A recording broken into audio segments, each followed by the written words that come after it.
Assassin's Creed is a franchise that's had many ups and downs during its lifetime, and now more than ever it seems like the world and the gaming community is focusing on Ubisoft. Some of them are hoping for its failure, other people are just expecting it, and it's clear that Assassin's Creed Shadows is causing a lot of people to automatically hate on the game, hate on Ubisoft, wish Assassin's Creed would fail, and overall just kind of hate on Assassin's Creed.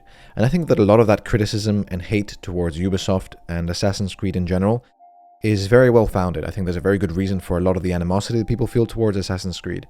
But throughout the franchise, there's a lot of hate towards certain games that I think is blown a little bit out of proportion. I think there's a few games in the Assassin's Creed franchise that are not critically acclaimed, like Assassin's Creed 2 or Black Flag or even Assassin's Creed Origins maybe. These are games that are pretty universally beloved, and I don't think that it makes a lot of sense to argue against that. I think that these games are very high quality, and if they're not for you, that's completely fine, but saying that these games don't have a lot of quality doesn't make a lot of sense. However, there are games that have received a lot of criticism throughout the years, that have gone down in history as the black sheep of the Assassin's Creed franchise, and that generally just receive a lot of hate online from the community, whether it's on forums like on Reddit or on Discord or on YouTube comments. These games tend to have a little bit of hate attached towards them, and they're games that I don't believe deserve that hate. So today I'm going to talk about 3 games that I don't think deserve the hate that they get from the AC community, and you can let me know below if you agree or if you don't.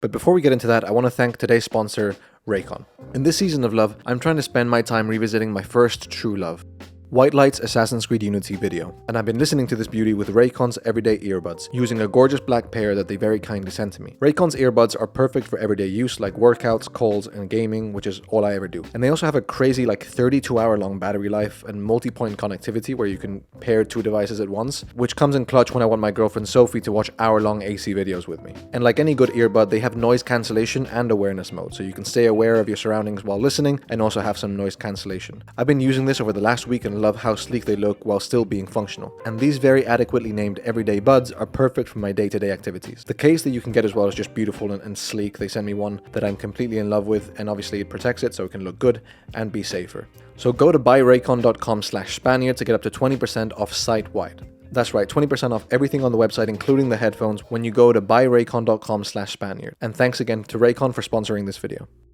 The first game that I want to talk about is Assassin's Creed 3. This game is probably the one that received hate for the first time in a unanimous way within Assassin's Creed. Before Assassin's Creed 3, 4 Assassin's Creed games came out, at least mainline entries that weren't for like the PSP or Nintendo or whatever. Assassin's Creed 1 was pretty well received by the people beyond some initial bad reviews that it had.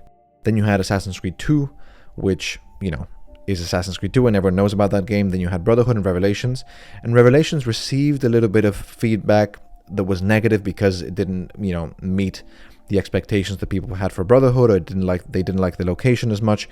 But overall, again, Ezio's story was beautifully concluded and people liked it, with a general majority saying that they liked it. Then came Assassin's Creed 3. And the expectations for this game were just through the roof because it was the first time we had a new protagonist. It was like a brand new kind of scale to this game. It was a new time period. It was a new everything, and it just felt like a next step. Even though it wasn't a next generation game, it felt like a next step in the Assassin's Creed franchise. And when the game came, people were disappointed. People did not like that game, and to this day, they don't like that game. And the main reasons are A, because they don't like Connor Kenway, B, because they think that the story is too long and too unexciting, and C, because they believe the gameplay didn't live up to the expectations of what people had. And I think that with time, this opinion and this negative feeling has kind of simmered a little bit, and I want to kind of add to that. I don't think Assassin's Creed 3 deserves the hate that it received when it first released.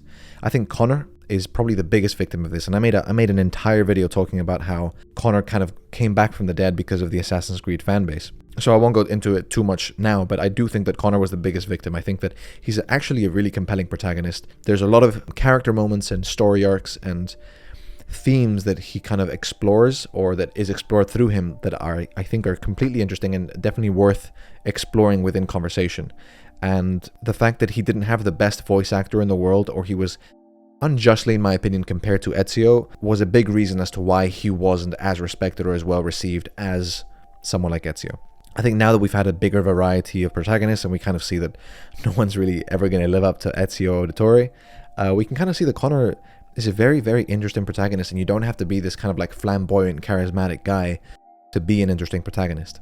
I think if you haven't yet, you should go on YouTube and find Connor's cut speech from Assassin's Creed 3. It's a speech that was supposed to play at the end of the game that the developers for some reason cut out, which I think gives a lot of depth to his character and the journey that he goes through Assassin's Creed 3.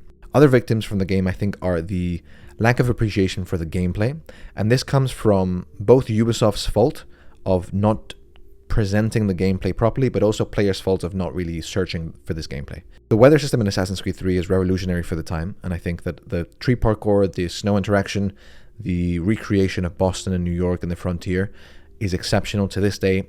I don't understand how they did it so well. They had new mechanics like hunting, new stealth mechanics. The Assassin's recruit system is insanely developed compared to Assassin's Creed Revelations. There's so many things like that I think give so much depth to the gameplay that people didn't explore. I think most people just kind of equipped the tomahawk and the bow, went into combat, completed the main missions, and called it a day.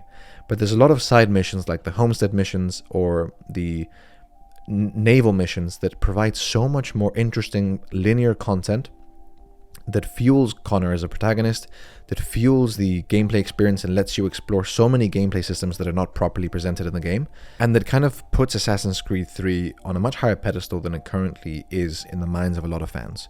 If you're someone who hates Assassin's Creed 3, what I would say is go back and play that game, trying to understand Connor for who he is and not for who you might have wanted him to be back in that day. Explore the assassin recruit system, explore the homestead missions, and explore the naval missions. And come back to me and tell me if you still feel like Assassin's Creed 3 is a disappointing game. It doesn't have to be your favorite game ever, but let me know if you still feel that way or if your mind has been changed a bit. Going on to the second game that I don't think deserves the hate in Assassin's Creed is Assassin's Creed Rogue. Now, I want to be very nuanced when I talk about Assassin's Creed Rogue, because even though I don't think it deserves the hate that it gets, I also think there's a section of the internet that gives it way too much praise. I think Assassin's Creed Rogue fundamentally fails in its attempt to tell a Templar story.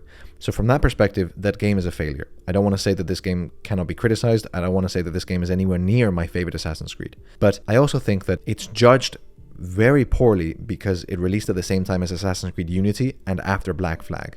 And compared to those two games, it's like a shadow of a game. But the thing is, you have to look at Assassin's Creed Rogue the way that people look at Assassin's Creed Mirage. This was a small game made by a studio with a smaller budget and a smaller time frame that was forced to reuse assets that they already had to just put out something to kind of satisfy a certain section of the consumer base. In the case of Rogue, it was the people who hadn't bought a PS4 yet. So given the context in which Assassin's Creed Rogue was made, I think that it made a lot of very interesting improvements to the Assassin's Creed 4 formula, mainly making combat a bit harder and giving us different tools like the gun and all the things that you can do with Shay's rifle that I think gives a lot of value to this game independently and doesn't make it feel like just another Black Flag clone. And I also think that it really feels like a necessary entry in what we call the Kenway Saga. Because the Kenway Saga without Assassin's Creed Rogue would just be playing as Connor in Assassin's Creed 3 and a little bit of Haytham, and then it would be playing Assassin's Creed 4 as Edward Kenway. What Rogue gives us is closure and also exposure, because it expands the stories of people like Achilles, which kind of ups the narrative value of Assassin's Creed 3. It also gives us time with Adewale, even though sadly it's because we have to kill him. It gives us more time with Haytham, which even though he's slightly worsely, like he's written in a worse way in Assassin's Creed Rogue, the voice actor is still so spectacular that spending more time with him for me is always going to be worth it. Assassin's Creed Rogue, I think, contextualizes both AC4 and AC3 in a way that when you go back and play AC3 and AC4, it feels much better. When I talk to Adewale in Assassin's Creed 4, I feel like I know that man much more deeply because I had time to interact with him during Assassin's Creed Rogue. And the same thing with Achilles. I saw why he became a bitter old man. I saw why he became resentful of the assassins and didn't believe that, the cause could be helped. These are things that I think were worth exploring, and I don't think Rogue was a mistake or a game that kind of doesn't deserve to have a place in the Assassin's Creed franchise. You have to view it as a side game because it is. You cannot judge it by AC Unity standards. You cannot judge it by AC4 standards. And even though I think the Templar story fails, there's so many things that are valuable in that game that make it something that's worth experiencing and worth praising, I think. And number 3 is a little bit of a niche, I think niche game that maybe some of you have never even heard of, and I know most of you have never played, but that is Assassin's Creed Chronicles China. This was a side game that came out, I think, in 2016 as part of a trilogy of side games like 2.5D Assassin's Creed games that focused mainly on linear missions, that focused on stealth and some pretty basic gameplay mechanics, exploring the stories of 3 assassins that have been done very, very dirty by Ubisoft. The main assassin, and the one I want to talk about, is Xiao Jun. Now, the reason a lot of people hate this game, and I felt a lot of hate when this game got announced and released, and that's why I want to kind of like, you know, accept that I changed my mind and share, if you feel the same way, for you to consider changing your mind as well. Because when Xiao Jun's story got released, I was upset because I believed that she deserved a AAA entry. And honestly, I still do. I think that she deserved a trilogy. I think she could have been a fan favorite. And I think that Ubisoft had a big missed opportunity by reducing her to side media and eventually a side game. However, the fallacy in that is that I'm hating on a game because of something that I didn't get, that I was never going to get, instead of judging the game for what it is. What we have is Assassin's Creed Chronicles China, and what it is an extremely, and I mean extremely, polished stealth game. So when I first approached this game and when I first played it, I played it from a point of resentment because I felt like I had been robbed from a story with Xiao Jun, and I wasn't a fan of that at all. So when I was playing the game, the entire time, even though the game was good, I was just like, this could have been a 3D open world game with a 20-hour storyline that made me fall in love with that character. And that was a very flawed way of approaching that game, and I think a lot of people in the community, not just me, approached that game that way and then never revisited. Or maybe you didn't even bother playing the game because of the reasons that I'm stating now. What I want to encourage you to do is view this game for what it is, accept it for what it is, and give it a shot and judge it based on its own merits, not some hypothetical merits from a hypothetical game that would have existed in a hypothetical timeline, because that, is the recipe for disaster in all things in life. Assassin's Creed Chronicles China is a good stealth game because it does things that good stealth games have to do. One is give you options on how you want to solve an issue. B is give you rules on how you can solve an issue and it being consistent on how it enforces those rules. And C is allowing you to feel like you are what you're trying to be in this game. So it's allowing you to fuel a fantasy that it is promising you at the beginning of the game. It's telling you you can be a sneaky, badass assassin that's quite fragile if you enter in combat, but is pretty much indestructible if they're in stealth. And if you play the game right, this is something that you can be. And it rewards you for acting more like an assassin. And the more you act like an assassin, the more it rewards you. The highest kind of achievement, I guess, that you can get in this game is something called Shadow Gold, which is basically when you ghost the game and don't kill anyone and aren't seen and are basically the perfect assassin. That's kind of what I want in the AAA 3D, big open world Assassin's Creed games that Xiao Jun and her story gave us. I think this is a game worth exploring if you're a fan of stealth games or if you're a fan of the assassin fantasy. I think breaking out of the addiction to open world games, open world for the sake of open world, 3D for the sake of 3D, and playing this game as a small side experience and judging it for what it is will reduce a lot of that resentment that you might have had when this game came out. I know that this last game is a little bit of a niche thing, so I don't know if that many people will relate to having hated this game or resented this game or understanding that, with some people this game isn't kind of that well regarded.